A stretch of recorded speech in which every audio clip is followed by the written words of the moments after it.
नवादा कृष्णा नगर दलित बस्ती में है, जहाँ पे 80 घर को जो है आग के हवाले कर दिया गया, फूंक दिया गया है, एक तरह से कह सकते हैं। आप देख सकते हैं सभी लोग जो है बेघर हो गए यहाँ पे, और पूरा सामान जो है आप देख सकते हैं चारों तरफ छितरा बितरा है। हमारे साथ जो अभी वरिष्ठ पत्रकार जो है चितरंजन जी है। सर, क्या कहिएगा, जिस तरह से लगातार दलितों पर अत्याचार हो रहा है, अब तो घर तक फूंकने की नौबत आ गई है। हम तो इस दृश्य को देख करके बहुत शॉक्ड हैं, बहुत हैरान हैं। हाँ। और हमें लग रहा है कि वास्तव में हम भारत में हैं, अब भारत के बिहार में हैं, खास करके वो भारत जहाँ की सबसे बड़ी लोकतंत्र है, जहाँ की सबसे बड़ी संविधान है, जान करके आश्चर्य हो रहा है। इस दृश्य को देख करके सच कहिए तो दिल मरमाहत ऐसे हो रही है कि यूँ शब्दों में बयान नहीं किया जा सकता है। ये जो भी करने वाला है वो व्यक्ति, कोई इंसान तो खैर दूर की बात है, उसको कोई आदमी कहना भी सरासर गलत होगा। वो दरिंदा होगा, भेड़िया होगा, बहसी हो सकता है। इसके आगे उस व्यक्ति के लिए किसी भी प्रकार के कोई शब्द नहीं हो सकता है। और मुझे लगता है कि ये जो यहाँ की घटना है, यहाँ की घटना एक चीज़ को तो ज़रूर दर्शाता है कि बिहार में इसका मतलब होता है कि जो अपराधी है वो बेलगाम हो चुका है। यहाँ सरकार बिल्कुल निरंकुश हो चुकी है। सरकार को पर किसी प्रकार का कोई अंकुश नहीं है। अपराधी बेखौफ होकर के अपने कार्य में को अंजाम देने में लगी हुई है। अपराधी दलित समाज के बताया जा रहा है, पासवान समाज के। देखिए, ये एक बात आपको बता देते हैं, ये मीडिया वाले भी लोग हैं ना, ये मीडिया वाले लोग भी गजीब हैं। आपको कैसे पता चल गया कि खाली पासवान समाज के लोग हैं? पेपर आउट हुआ है, पेपर को लिखने वाला, पेपर को लिखने वाला कौन है, हम आपसे पूछ रहे हैं। पेपर को लिखने वाला जो पत्रकार है वो कौन है, हम आपसे ये सवाल करना चाहते हैं। आपको पता नहीं है, हम आपको स्पष्ट कर देना चाहते हैं। भले ही अलग बात है कि फ्रंट पर किसी पासवान को कर दिया गया है, लेकिन इसके पीछे का चाल, इसके पीछे की साजिश जो है, कोई वो हम बता सकते हैं कि आज के जिनको कहते हैं कि नव सामंती है, उनका हाथ जरूर है। अच्छा, कैसे आप इस बात को कह सकते हैं? पेपर आउट हुआ, यहाँ पर अधिकारी लोग पकड़े हैं, यहाँ का जो प्रशासन है वो जांच कर रही है, पकड़ी है, गिरफ्तारी की है। एक बात को बता दीजिए, ठीक है। हाँ। आपने इस बात को तो कहा कि पासवान किया है। हाँ। हमें भी मालूम है कि नंदू पासवान, नहीं, हम पेपर को मैंने देखा, पेपर में मैंने देखा है नंदू पासवान की बात आई है। नंदू पासवान को सबको हाईलाइटेड किया है, लेकिन एक बात बताइए तो कि क्या उसमें सिर्फ नंदू पासवान थे? नहीं, और भी लोग हैं। तो उनका नाम क्यों नहीं हाईलाइटेड किया गया है? मुख्य आरोपी वही है। मुख्य आरोपी वही है। क्या उसी ने, क्या उन्हीं ने आग लगाने का काम किया है?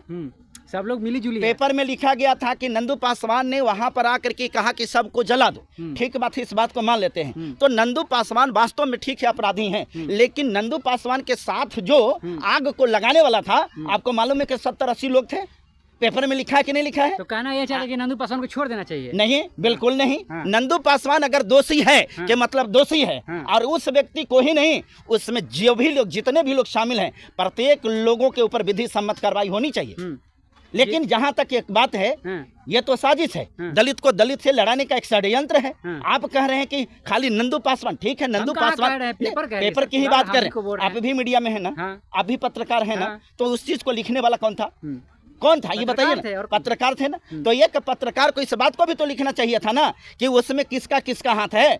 खाली नंदू पासवान को हाईलाइटेड किया गया। मैं मानता हूं नंदू पासवान भी इसमें शामिल है, हम इस बात को कभी इनकार नहीं कर, लेकिन सवाल कि उसके साथ जो लोग हैं उसको हाईलाइटेड क्यों नहीं किया जा रहा है? दलित समाज को फोड़ा जा रहा है। बिल्कुल निश्चित तौर पर दलितों को दलितों के साथ लड़ाने का यह षड्यंत्र है, बिल्कुल बड़ी षड्यंत्र है। और एक चीज और बता दें, देखिए हम आपको दिखाना चाहते हैं, ये क्या है? कड़ाही है। ये कड़ाही है। आपको मालूम है कि कड़ाही का चुनाव चिन्ह किसका था? जीतन राम मांझी का। जीतन राम मांझी का है। आपको मालूम है कि अभी तक जीतन राम मांझी ने ट्विटर पर सिर्फ ट्वीट खेल रहे हैं, ट्वीट खेल रहे हैं। इसके सिवाय आपको मालूम है कि जिस कड़ाही के सहारे जीतन राम मांझी सत्ता में आए हैं, आज जीतन राम मांझी की कड़ाही जल चुकी है। क्या उनका कोई राजनीतिक विरासत बच जाएगा? आपको लगता है? इस प्रकार से सुनिए, इस प्रकार के ट्वीट खेलने वाला जो चीज है ना, राजनीतिक पारा को हर कोई समझने लगा है। अगर आपको लगता है कि यहाँ के दलित राजनीति को नहीं समझ रहा है तो आप भ्रम में हैं। ये सब समझने वाले हैं। उधर तेजस्वी ट्वीट पे ट्वीट किया जा रहा है, इधर चिराग पासवान भी ट्वीट किए हैं, इधर फिर जो है जीतन राम मांझी हम एक बात बता रहे हैं कि क्या ट्वीट कर देने से उनको समस्या का समाधान मिल गया? क्या ट्वीट कर देने से यहाँ न्याय मिल गया? क्या ट्वीट कर देने से इन लोगों का जो घर जला, क्या इनका घर मिल गया?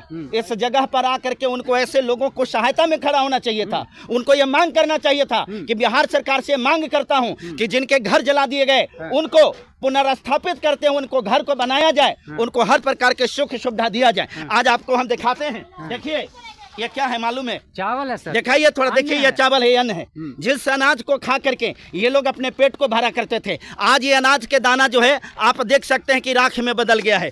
देखिए यहाँ पर ये गेहूं है, देखिए इस गेहूं की स्थिति क्या हो गई है। आज बताइए इनके बाल बच्चे क्या कर रहे हैं, कैसे खा रहे होंगे, कैसे जी रहे होंगे। जीतनराम मांझी की हमें बात नहीं कर रहे हैं, हम रामविलास पासवान के बेटे चिराग पासवान को भी बात कर रहे हैं कि आज तक आप यहाँ क्यों नहीं आए हैं। विपक्ष में बैठे हो तेजस्वी जी, 23 तारीख को सारे प्रकार के जब जितने भी कह सकते हैं यहाँ का समस्या है, वो सब समस्या को आकर के पूरा हाईलाइटेड हो जाएंगे। और ये लोग आकर के खाली अपने सत्ता के गलियारों में रोटी सेकने के लिए आएंगे। न्याय मिलेगा, इन लोग घर मिलेगा, इन लोग के पास अभी भी जमीन नहीं है। अगर हो सकता है कि फिर अगर यहाँ पे अगर पैसा मुआवजा दे दिया गया, मुआवजा देने का काम किया जा रहा है, हाँ। अगर मुआवजा मिल जाएगा तो ये लोग फिर कहाँ बनाएंगे। एक बात बताते हैं, सुनिए पत्रकार महोदय, सवाल यहाँ मुआवजा का नहीं है, सवाल यहाँ स्वाभिमान का है।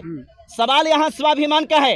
एक बात बताइए कि आज जीतनराम मांझी के घर को जला करके और उनको 10 एकड़ में जमीन भूमि मकान बना करके दे दिया जाए, क्या उनका सम्मान बचेगा? यहाँ दलितों की सम्मान की लड़ाई है, उनको इज्जत और आबरू की लड़ाई है। आखिर उनके साथ ऐसा हुआ, इनका अपमान है या नहीं, आप बताइए। बिल्कुल है। इनका घर परिवार से लेकर के इनका आशियाना जो इनके लिए ताजमहल था, आज इनके ताजमहल को जला दिया गया है। आप बतलाइए तो इनका जो सम्मान जला। इसी के साथ साथ देखिए ये इनका पंखा था, इसी को अपना एसी समझते हैं, यही उनका एसी था। आप बताइए तो आज इसकी कीमत कोई व्यक्ति के लिए मार्केट में 1000-2000 हो सकता है, लेकिन ये जो लोगों को गर्मी के मौसम में राहत देता था, क्या कोई एसी से कम था? नहीं, बिल्कुल नहीं था ना। तो आज बताइए कि इस प्रकार के घटना को अंजाम देने वाले लोगों के साथ में क्या ये न्याय हो जाएगा कि इनको सिर्फ हम मुआवजा दे दें? क्या ये न्याय होगा कि इनको हम घर बना करके दे दें? नहीं। ऐसे लोग जो इस घटना का अंजाम दिया है, हम आपको अभिषेक जी बताते हैं कि जब तक ये दरिंदा जेल के अंदर में उसको पूर्णतः सजा नहीं मिलेगी। गिरफ्तारी कर ली गई है। कितनों? 12 लोगों की गिरफ्तारी। 12 लोगों की गिरफ्तारी। एक बात आपको और बता देते हैं, थोड़ा समझिएगा। यहाँ तो होता है ना कि मर्डर में गिरफ्तारी हो जाती है, पता चलता है कि ट्रायल में जाता है तो होता कि नहीं ये मुजरिम नहीं था, साक्ष्य के अभाव में इनको बरी किया गया। अरे भैया, तो साक्ष्य के अभाव में बरी कर दिया गया, तो मर्डर किसने किया, कौन खोजेगा बताइए? होता है ना, ट्रायल में जाता है, कोर्ट में जब जाता है तो वहाँ होता है कि साक्ष्य के अभाव में इनको बरी कर दिया गया। तो सवाल है कि मर्डर करने वाला कौन था, ये काम किसका है? यानी आप कह रहे सरकार जो है संरक्षण कर रही है, अपराधियों को संरक्षण दे रही है। सरकार संरक्षण की हम बात नहीं कर रही कि सरकार संरक्षण दे रही है, तो कार्रवाई लेकिन कर रही है, लेकिन कहाँ कार्रवाई के मतलब क्या होता है? आप एक बात बताइए, कौन सी कार्रवाई है जी? आपको पता है कि बिहार में कितनी घटनाएं घट रही है? ओपन कैमरा करो ना। अरे बिहार में कितनी घटनाएं घट रही है, क्या आपको पता है? बिहार में सिर्फ एक घटना है। अभी आपको मालूम है नालंदा में एक जगह है हिलसा, वहां पर एक नायरा नाम की बच्ची के साथ में क्या हुआ है मालूम है? आपको मालूम है इसके पूर्व में मुजफ्फरपुर में घटना हुआ था, रूपा कुमारी के साथ में कौन सी घटना घटी, क्या ये आपको मालूम नहीं है? इस प्रकार से बिहार में घटना को अगर गिनने लगेंगे ना तो गिनती करते करते थक जाएंगे, लेकिन अपराधी को कितनों की सजा मिली आप बताइए, कितना हुआ है? कौन लोग हैं जो लगातार दलितों पे जो है अत्याचार कर रहे हैं, लगातार दलितों पे इस तरह से जो है दलितों के साथ जो है इज्जत आबरू के साथ खेल रहे हैं? ये सत्ता के गलियारों से जो सत्ता में कुर्सी में बैठे हुए लोग हैं उनकी ये चाल है। आज ये देखिए, इस तबाह को देखिए, इस तबाह को देख करके और अनुमान लगा सकते हैं कि इनकी तबाह में जो अनाज है ये किस प्रकार से जला है। ये अनाज नहीं है, इनका सम्मान जला है, इनकी प्रतिष्ठा जली है। एक बात बताइए पत्रकार महोदय, क्या किसी का सम्मान जब एक बार चला जाएगा उसके सम्मान को कोई वापस करेगा? नहीं, कभी नहीं करेगा ना। तो क्या ये मांझी जाति के हैं, ये रविदास जाति के हैं, क्या इनका कोई सम्मान नहीं है? इनकी बहन बेटियों को कोई इज्जत नहीं है? हर एक नागरिक का सम्मान है ना। इस स्थिति में वही व्यक्ति जो अनैतिक होगा, जिसके अंदर में नैतिकता नाम की चीज नहीं होगी, वही व्यक्ति इस जगह पर नहीं आएगा। मैं तो बताता हूँ कि इस जगह पर नीतीश कुमार को आना चाहिए था, लेकिन नीतीश कुमार को आना चाहिए था। अगर नहीं आ रहे हैं तो एक बात बता दे रहे हैं, नीतीश जी की बेटी नहीं है, नीतीश जी की बेटी नहीं है। अच्छा। इसलिए नीतीश जी को बेटी का दर्द क्या होता है समझ में नहीं आता है। बात रह गई तेजस्वी जी को, तेजस्वी जी के परिवार के, उनके रिश्तेदार के, अगर इस प्रकार के घर जले हुए होते ना, उनके पार्टी के लोग आए हैं। हाँ, पार्टी के लोग आए हैं, ठीक बात है, उनके पार्टी के लोग आए हैं, बहुत अच्छी बात है। लेकिन क्या ये घटना आपको नहीं लगता है कि बहुत सेंसिटिव घटना है? क्या इसमें तेजस्वी जी को नहीं आना चाहिए था? क्या ये कोई राजनीतिक चीज है? यहाँ पर राजनीति होना चाहिए था? बिल्कुल नहीं। यहाँ पर मानवता के नाते तेजस्वी जी को आना चाहिए था, क्योंकि नेता प्रतिपक्ष में है जी, नेता प्रतिपक्ष में है। और उनको आने के बाद सरकार दबाव में होती। हाँ। और एक बात और बताते हैं, इस जगह पर अगर तेजस्वी जी आ जाते ना, हाँ। तो उनको जनता का समर्थन भी मिलता और सपोर्ट भी मिलता, इसलिए कि लोगों को लगता कि नहीं, लोगों के साथ यहाँ खड़ा हैं। लेकिन तेजस्वी जी गलत किए हैं। लेकिन एक बात और, जहाँ पर अपनी ही सिक्का खोटा हो तो दूसरे सिक्के की बात क्या कहा जाए। जहाँ पर अपने जिस समाज के लोगों को घर बस्ती को जलाया गया, अगर वही नेता इनके साथ खड़े नहीं हैं तो फिर दूसरी की बात क्या कहा जाए। आज भिन्न भिन्न प्रकार के नेता यहाँ पर आए हैं, हम इस बात का इंतजार कर रहे हैं कि देखते हैं यहाँ पर न्याय के नाम को क्या मिलता है। कुछ मिलेगा चाहे नहीं मिलेगा, लेकिन न्याय के नाम पर हम आपको बता देते हैं, इन दलितों के साथ सिर्फ एक चीज होगा, यही होगा, पॉलिटिक्स होगी, राजनीति होगी।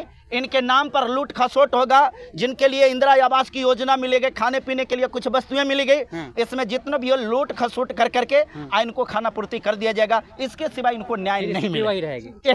चलिए, थैंक यू।